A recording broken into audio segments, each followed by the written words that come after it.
తిరుపతిలో స్వామివారి దర్శనార్థం వచ్చేటువంటి భక్తుల మీద దాడులు జరుగుతున్నాయంటూ హిందూ సంఘ నేతలంతా కూడా ముక్తఖండంతో ఖండిస్తూ ఎస్పీని కలిసేందుకు వచ్చారు. ఏదైతే భక్తుల మీద దాడి చేయడం ఏమైన చర్య అంటూ కూడా వీళ్ళు వచ్చి ఎస్పీకి తెలియజేసేటువంటి పరిస్థితి. ఒకసారి మనతో స్వామీజీలు ఉన్నారు, మాట్లాడేటువంటి ప్రయత్నించారు. స్వామి చెప్పండి, మీరు ఎస్పీ గారిని కలిసారా, ఏం చెప్పారు? ఎస్పీ గారిని కలవడానికి వచ్చాము, వారు మీటింగ్లో ఉన్నారన్నారు. ఇది చాలా బాధాకరమైన సంఘటన. కోట్లాది మంది వెంకటేశ్వర స్వామి భక్తులు ఖండిస్తూ ఉన్నారు. గతంలో కూడా ఈ ఆటో మాఫియా మరి స్వామివారి అలిపిరి దగ్గర కూడా భక్తుల మీద జులుం ప్రదర్శించి వారి మీద తోసేసి నెట్టేయడం కూడా జరిగింది. దాని మీద కూడా కేసులు నమోదై ఉన్నాయి. అయినా వారి తీరు మార్చుకోవడం లేదు. మళ్ళీ వారి ఇష్టారాజ్యంగా ప్రవర్తిస్తూ భక్తులను చూడకుండా, మహిళలను చూడకుండా భౌతిక దాడులకి రక్తం వచ్చేటట్టుగా నిన్న సంఘటన చూస్తే చాలా గుండెలు పగులుతున్నాయి. అంత ఘోరాతి ఘోరంగా నీచంగా ప్రవర్తించారు. దీనివలన ఈ ప్రభావం తిరుపతి మీద పడుతుంది. భక్తులు రావడానికి భయపడతారు. అసలు ఏం జరుగుతుంది తిరుపతిలో? భక్తుల్ని ఇలా చిత్రహింసలపై పెట్టి కొడుతూ ఉంటే అక్కడ పోలీస్ యంత్రాంగం ఏం చేస్తున్నారు, టీటీడీ అధికారులు ఏం చేస్తున్నారు అనేటువంటి అభద్రతా భావన భక్తుల్లో కలుగుతుంది. దానివలన స్వామివారి భక్తులు తగ్గిపోయే పరిస్థితి వస్తుంది. అపకీర్తే ఒక మాయని మచ్చలా ఏర్పడుతుంది.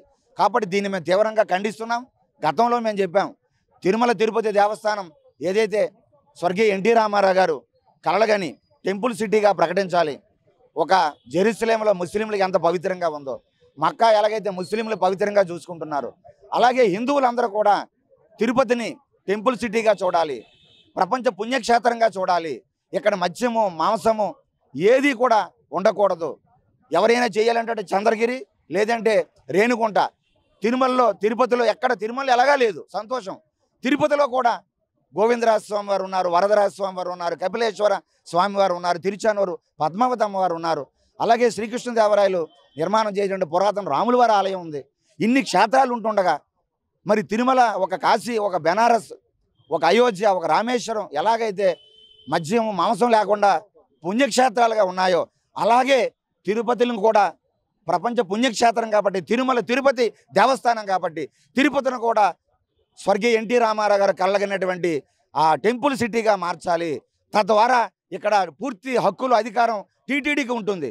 దానివలన భక్తుల భద్రత, ఇలాంటి దుర్ఘటనలు జరగడం కానీ, భక్తుల మీద జులుము కానీ, అవినీతి కానీ ఏవి కూడా అరికట్టడానికి తిరుపతి దేవస్థానం వారికి సంపూర్ణమైన స్వేచ్ఛ ఉంటుంది. కాబట్టి భక్తులు ఆనందిస్తారు, క్షేత్రం బాగుంటుంది, భక్తుల తాలూకా మనోభావాలు ఆనందిస్తాయి. కాబట్టి ఖచ్చితంగా మేము కోరేది ఏంటంటే భవిష్యత్తులో కూటమి ప్రభుత్వం తిరుపతి దేవస్థానాన్ని ఒక అయోధ్యలా, నిన్నగాక మొన్న అయోధ్యని ఎలాగైతే మధ్య మాంసం రహితంగా వారు ఏర్పాటు చేసుకున్నారో ఆ విధముగా తిరుపతిని కూడా పూర్తి పుణ్యక్షేత్రంగా మార్చడానికి కృషి చేయాలని, దానికి సంబంధించినటువంటి చర్చ చేపట్టాలని మేము మరీ కోరుతున్నాం.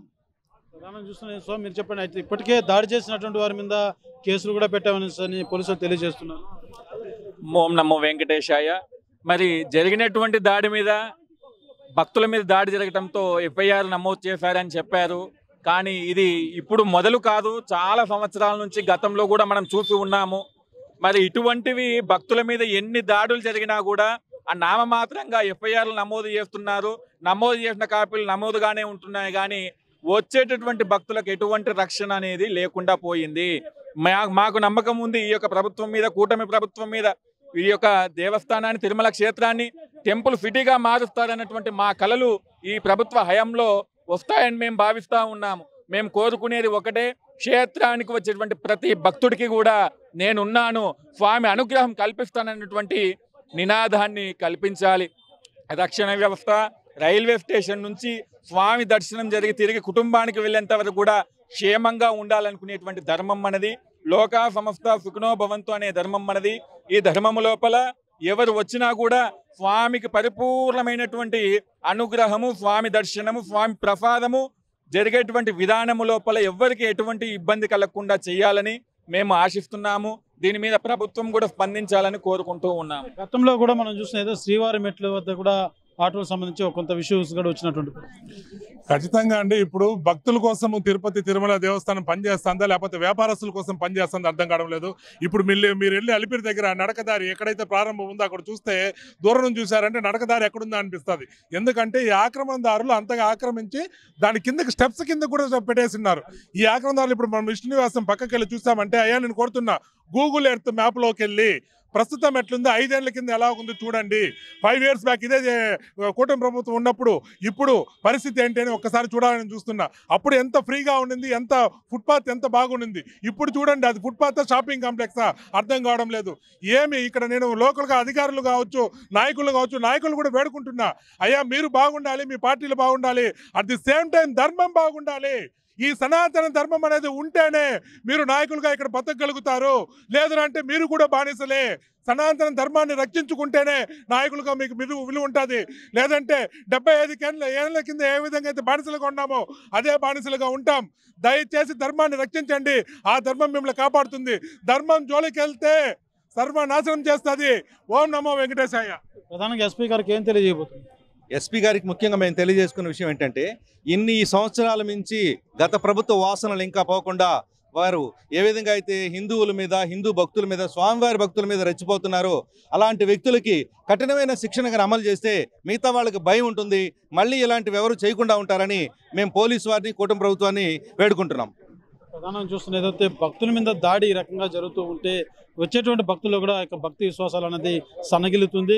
ఖచ్చితంగా ఇలాంటి చర్యల పట్ల కఠినంగా వ్యవహరిస్తే తప్ప వచ్చేటువంటి భక్తులు కూడా భరోసానిచ్చేటువంటి పరిస్థితి ఉండదు. కాబట్టి పోలీసులు ఇలాంటివి పునరావృతం కాకుండా గట్టి చర్యలతో చేపట్టాలి.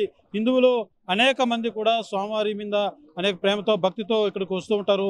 అనేక ప్రాంతాల నుంచి కూడా తరలి వచ్చేటువంటి భక్తులకి ఈ రకంగా తిరుపతి ఇలాంటి పరిస్థితి నెలకొంటే ఏ రకంగా వస్తారంటూ కూడా హిందూ సంఘ నేతలంతా కూడా ఒక ఆవేదన వ్యక్తం చేస్తున్నటువంటి పరిస్థితి. కెమెరా పర్సన్ కోటితో సురేష్, RTV, తిరుపతి. తెలుగులో న్యూస్ కి ఫాస్టెస్ట్ యాప్ ఇప్పుడు టోటల్లీ న్యూ అవతార్లో జస్ట్ 5 seconds లో కంప్లీట్ న్యూస్. సోషల్ మీడియాలో ట్రెండ్స్ కి one stop solution. Live TV app voice search option తో ఇప్పుడే డౌన్లోడ్ చేయండి లేదా అప్డేట్ అయిపోండి. యాప్ లింక్ డిస్క్రిప్షన్ లో ఉంది.